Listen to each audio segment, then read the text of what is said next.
Hi, I'm Jessica G, and this is the Just in Time podcast.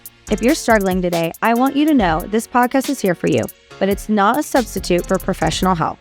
If you're in a crisis or feel unsafe, please call or text 988 or dial 911 for immediate support. There are people out there who will listen and can help. On this show, I'll be sharing personal experiences, mindset shifts, talking with key experts, and sharing real tools that help me go from barely surviving to thriving. This is not about quick fixes or one-size-fits-all advice. It's raw, it's honest, it's what worked for me and what I believe can help others too. Let's walk together from darkness to hope.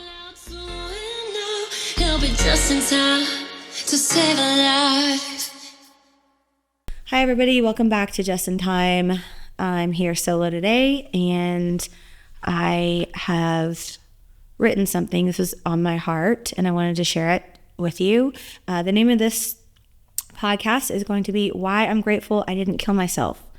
And when I was struggling, I would search the internet and type in stuff like, why shouldn't I kill myself? Or why do people kill themselves? And so I thought that if someone's out there and you're thinking about killing yourself, I really want you to hear this, because I'm in a place now where I'm really grateful that I didn't kill myself.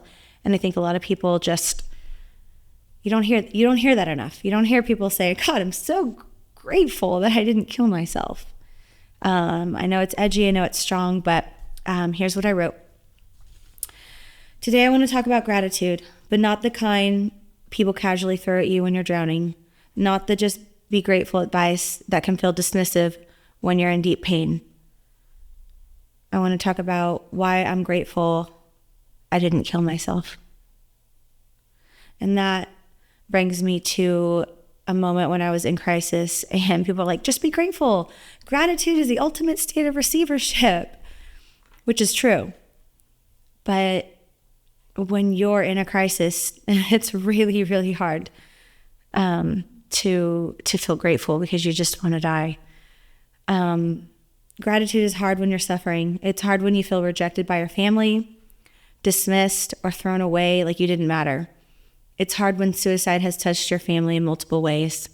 It's hard when your own brain tries to convince you that the world would be better without you. I'm not speaking hypothetically, I'm speaking from lived experience. I've struggled with suicide ideation for over 20 years. I had multiple attempts, and in those moments, the pain felt permanent, even though it wasn't. Back then, I couldn't imagine a future version of myself that would ever say this.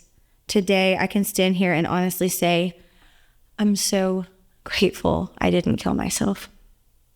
Because if I had, I wouldn't be here now, running a salon, mentoring young women, helping other people believe in themselves, helping them build careers, running a nonprofit, breaking the stigma, creating change. I wouldn't have my husband, I wouldn't have my baby on the way, and I wouldn't be contributing to society the way that I do today. I definitely couldn't imagine myself in Washington, D.C. at the Capitol advocating for suicide education prevention. But don't get me wrong, I still struggle sometimes. I still mess up, but this life, this version of me, she was worth staying for. So if you're listening right now and you're thinking about killing yourself, remember me. Remember Jessica, the girl who wanted to die for 2 decades and didn't think the pain would stop, who is now deeply grateful she stayed and is living a life that I'm not just coping with, but that I'm actually thriving in. Because that was the payoff for me. I didn't want to stick around if I was just having to deal with all these coping mechanisms. And don't get me wrong, coping mechanisms are needed, especially in crisis. Use them, please use them. But hear me out. I was at the point in my life where I was like, I want to live a life that I'm thriving and not constantly drowning in. And I am now. Your brain is lying to you. The pain is loud, but it's temporary. And I'm living proof of that. And you should never make a permanent decision based on temporary feelings.